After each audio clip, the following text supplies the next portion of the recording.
Welcome to The Explainer. Today, we are diving into a really mysterious geometric shape, one that seems to pop up all over human history. It shows up in ancient spiritual texts, Greek philosophy, and even in the minds of people today.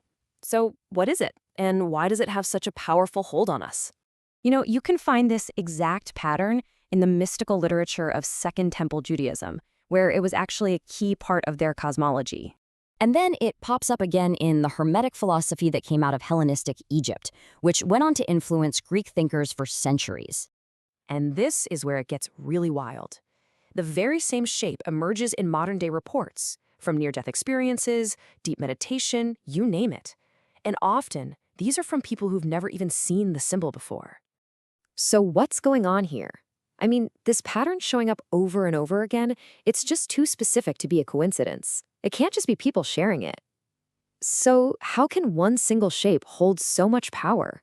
Today, we're going to unravel that mystery. Okay, let's dive right in. First things first, we need to understand what this symbol actually is. Metatron's cube is way more than just a pretty pattern.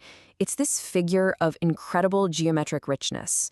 A lot of traditions actually see it as a kind of blueprint for the universe, believing that it holds the very shapes that construct reality itself, right there in its lines.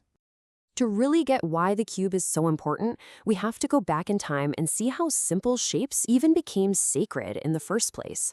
And trust me, it was a process that took thousands of years. If you look at this timeline, you can see how this idea of sacred geometry really evolved. It all starts in ancient Egypt, where geometry was a practical tool for restoring order after the Nile flooded. Then you get the Greek philosopher Pythagoras, who finds this link between math and music, and he starts thinking, hey, maybe the whole universe is built on this kind of cosmic harmony. And finally, Plato comes along and basically says geometry is the literal language of reality.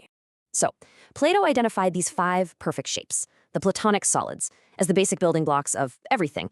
Each one was linked to an element, like fire or water. And here's the crucial part, the real kicker. Metatron's cube contains the blueprint for all 5 of these shapes in one single figure. So where does that name Metatron's cube even come from? Well, it's connected to this really powerful archetype that you see in a few different cultures, the idea of a scribe, someone who travels between our world and the divine to bring back knowledge. This slide just lays it out so well. You've got these 2 parallel traditions that developed this very similar idea. On one side, in Jewish mysticism, you have the human Enoch, who goes up to heaven and becomes the angel Metatron. His job is to transcribe the geometric order of heaven. On the other side, in Hellenistic Egypt, you have Hermes Trismegistus, a divine guide who teaches that you are transformed by understanding that same cosmic order. See the difference? Transcribing versus transforming? And that leads us to this quote, which really hits the nail on the head. The point is, the cube isn't just some random design. It's a visual map of that very act of bridging 2 worlds. It's the geometry of mediation, made visible so we can understand it. Okay, now let's fast forward to today, because this ancient symbol isn't just a relic of the past. It's actively appearing in people's minds right now, often with no explanation.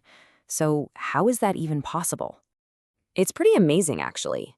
Across a whole range of really profound experiences, from NDEs to deep meditation, people consistently report seeing these complex, moving geometric structures, and their descriptions often sound a lot like Metatron's cube. So what's the deal? Well, neuroscience suggests our brains might actually be hardwired to generate these kinds of patterns when our normal sensory input gets all jumbled up. But, and this is key, it's our culture that gives us the symbolic framework to make sense of them, to understand why these patterns feel so incredibly meaningful. And all of this brings us to the core theory, the solution to our mystery. What if Metatron's cube isn't just a symbol to be looked at, but a powerful tool for our minds to actually use? Now, the academic term for this is a semiotic mediator, but let's not get bogged down in jargon. Just think of the cube as a blueprint for the mind, or maybe an operating system for reality. It's basically a tool that helps us process overwhelming new information and find some kind of order in the chaos. This slide breaks down exactly how it works. So, step 1, something happens that completely disrupts your normal sense of reality. Step 2, in that chaos, your brain starts to perceive these fundamental geometric patterns. Then, step 3, the cube acts like a mental scaffolding, giving you a structure to hang this new, overwhelming experience on. And finally, step 4, you integrate it all into a new, coherent, and deeply meaningful understanding of the world. So the real reason this shape has stuck around for so long isn't because of some hidden secret or ancient code. It's because it's a uniquely powerful psychological tool. It helps us navigate and make sense of life's most profound, most disruptive, and most transformative moments. And that leaves us with this final, big question to chew on. What if the true power of ancient symbols like Metatron's cube isn't about what they mean, but about their incredible ability to help us build new meaning for ourselves?